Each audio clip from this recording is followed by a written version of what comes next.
অক্ষয় তৃতীয়া তিথি। এই তিথিটি খুবই গুরুত্বপূর্ণ।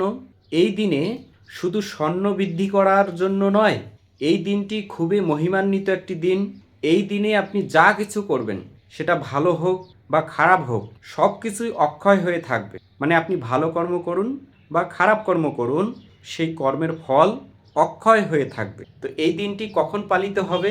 2026 সালে এই অক্ষয় তৃতীয়া তিথি পালিত হবে আগামী 20 এপ্রিল বা 20 এপ্রিল সোমবার। তো শাস্ত্রীয় তথ্য অনুসারে জানা যায় বা আমরা জানতে পারি, এই দিন বা এই অক্ষয় তৃতীয়া তিথির দিনে একাধিক গুরুত্বপূর্ণ ঘটনা ঘটেছিল।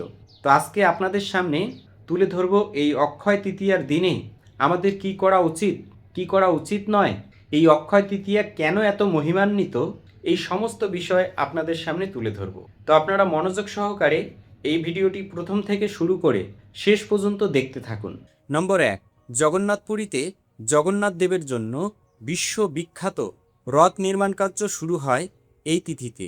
নম্বর 2, ভগবান বিষ্ণুর ষষ্ঠ অবতার ভগবান পরশুরাম এই তিথিতে আবির্ভূত হন এই মর্ত্যলোকে। নম্বর 3, গঙ্গা দেবীর মর্ত্যলোকে আগমন। এই তিথিতে রাজা ভগীরথের তপস্যায় সন্তুষ্ট হয়ে শ্রী শ্রী গঙ্গা দেবী এই মর্ত্যলোকে আবির্ভূত হন। নম্বর 4, মহাভারত রচনা। এই তিথিতে ব্যাসদেবজি মহাভারত রচনা কার্য শুরু করেন, যেখানে সহযোগিতা করছিলেন গণেশজি। নম্বর 5, অক্ষয় পাত্র প্রাপ্তি। সূর্যদেব দ্রৌপদীকে এই তিথিতে অক্ষয়পাত্র দান করেছিলেন। নম্বর 6, সুদামার ঐশ্বর্য প্রাপ্তি।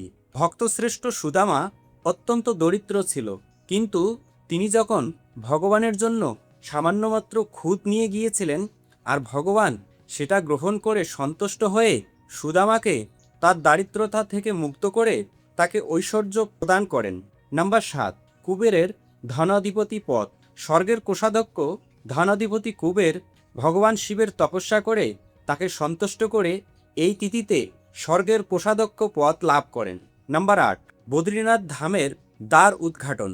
এই দিনে মন্দিরের কপাট ভক্তদের জন্য খোলা হয়। নম্বর 9, চন্দনযাত্রার শুভ সূচনা। ভগবান জগন্নাথদেব এবং বিগ্রহগণের অঙ্গে 21 দিন ব্যাপী চন্দন লেপন করতে হয়, আর 21 দিনের প্রথম দিন হিসাব করা হয় এই অক্ষয় তৃতীয়ার দিন থেকে। নম্বর 10, যুগের পরিবর্তন। সত্যযুগের সমাপ্তি এবং ত্রেতা যুগের শুরু। কোনো কোনো পুরাণ মতে এই তিথিতে সত্যযুগের সূচনা হয়। নম্বর 11, শ্রীধাম বৃন্দাবনে বাঁকে বিহারীর চরণ দর্শন এই তিথিতে করানো হয়। সারা বছরের কেবল একটি মাত্র দিনেই ভগবানের শ্রীচরণ সকলে দর্শন করতে পারে। অন্নপূর্ণা দেবীর আবির্ভাব। দেবী পার্বতী এই দিনে অন্নপূর্ণা রূপে আবির্ভূত হয়েছিলেন। নম্বর 13, যমুনা দেবীর পূজা।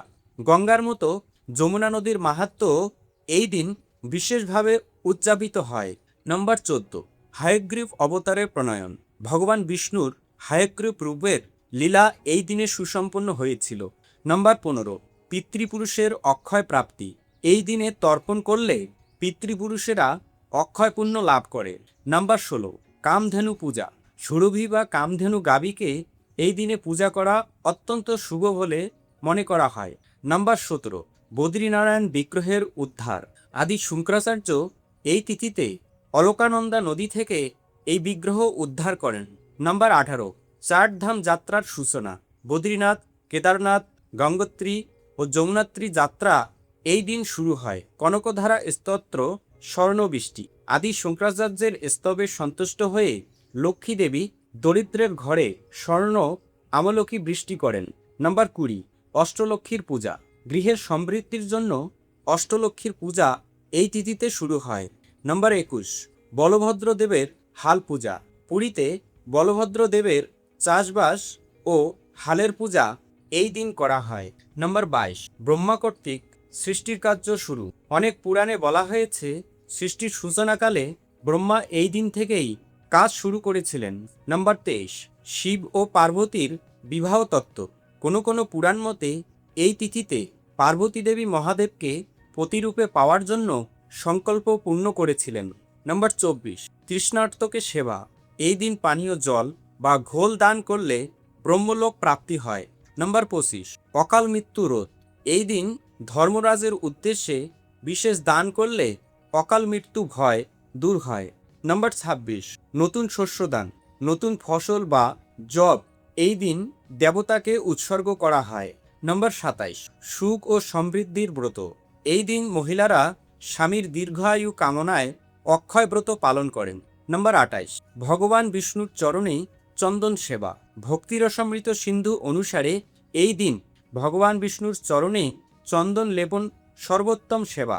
নম্বর ২৯, নিষ্কাম কর্মের সংকল্প, ফলের আশা না করে চিরস্থায়ী বা অক্ষয় ভক্তির সংকল্প করা।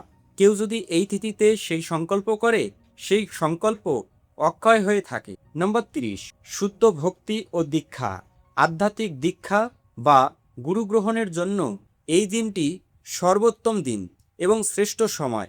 আশা করি আপনারা বুঝতে পেরেছেন যে এই দিন আমাদের কি করতে হবে।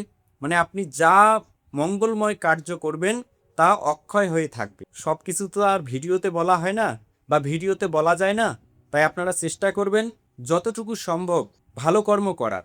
যেমন ভোরবেলা স্নানাদি করা, দ্বাদশ সঙ্গে তিলক করা, ভগবানকে আরতি নিবেদন করা, তুলসী মহারানীকে আরতি নিবেদন করা, ভাগবত শাস্ত্রাদি গ্রন্থ পাঠ করা, হরে কৃষ্ণ মহামন্ত্র জপ করা, ভগবানের প্রসাদ গ্রহণ করা, ভগবানকে ভোগ নিবেদন করা, ভগবানকে চন্দন লেপন করা, মানে পুরো দিনটি গোবিন্দের নাম গুণকীর্তনে অতিবাহিত করা।